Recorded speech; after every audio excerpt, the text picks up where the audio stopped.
জীবনটা লাইফটাকে আল্লাহ দঙ্কা করে দেবে, আটোসাটো করে দেবে। আপনার জীবনে সব থাকতে পারে কিন্তু শান্তি থাকবে না। কথা শুনতেছেন? 2 নম্বরে সূরা যুখরুফের 36 নম্বর আয়াতে আপনি এই ব্যাখ্যা পাবেন, ওয়া মাইয়াশু আন যিকরির রহমান নুকাইয়িদু লাহু শাইতানান ফাহুয়া লাহু করিন। আয়াতটার দিকে মেলান। আল্লাহ বলেন যে বাজারা যে কেউ হতে পারে, আপনি হতে পারেন, আমিও হতে পারি। যারা এই কোরআন থেকে মুখ ফিরিয়ে নেবে, আল্লাহ পাক বলেন অতঃপর শয়তান হবে তাদের সঙ্গী এবং সাথী। কথা শুনতেছেন? এ কথা কি আমি বানালাম না কোরআনে আছে? আর যারা এই কোরআন থেকে মুখ ফিরিয়ে নিয়েছে, আপনি মিলান, ওরা শয়তানকেও হার মানিয়ে ফেলছে।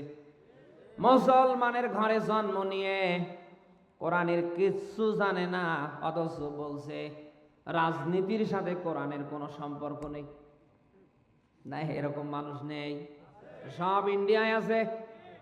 যারা এই কোরআন থেকে মুখ ফিরিয়ে নিয়েছে, যাদের ব্যক্তি জীবনে, পারিবারিক জীবনের কোন জায়গায় কোরআন নেই, আপনি মিলান, এই লোকগুলি শয়তানকেও হার মানিয়ে ফেলছে। কোরআন থেকে যারাই মাইনাস হবে, যাদের পুরো জীবন আল্লাহর কোরআন বিহীন চলবে, 1 নম্বরে দুনিয়ার জীবনটা আল্লাহ এরকম করে দেবে। 2 নম্বরে আখিরাতের ময়দানে আল্লাহ তাদেরকে অন্ধ করে উঠাবে। শুনতেছেন? ওনাহশুরুহু ইয়াউমাল কিয়ামাতি আমা, সেদিন আল্লাহ অন্ধ করে আপনাকে একত্রিত করবে। আপনি ডাক দিয়ে বলবেন, আল্লাহ দুনিয়ায় আমি 80 বছর 60 বছর হায়াত পাবার পরে চোখে দেখেছিলাম, আজ অন্ধ হয়ে গেলাম। আল্লাহ তাআলা ডাক দিয়া বলবেন, দুনিয়ায় তুমি দেখেছিলে, চোখ দিয়ে দেখতে পেতে, এটা তুমিও জানো আমিও জানি, কিন্তু আজ হঠাৎ অন্ধ হয়ে গেলে।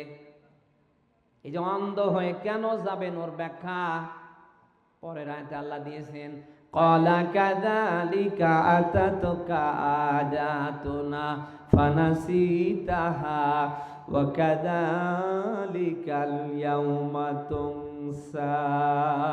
বলেন আল্লাহু আকবার। আয়াতটার দিকে খেয়াল করেন। আল্লাহ পাক বলেন, দুনিয়ায় তুমি যেমন আমার কোরআনকে, কোরআনের আয়াতকে ভুলেছিলে, আমার বিধান মাননি, আমার কোরআন মাননি, আমি আল্লাহ তাআলা ঠিক একইভাবে তোমার এই পরিণতি আজ করে দিলাম। প্রিয় পাবনাবাসী, এই জন্য আমাদের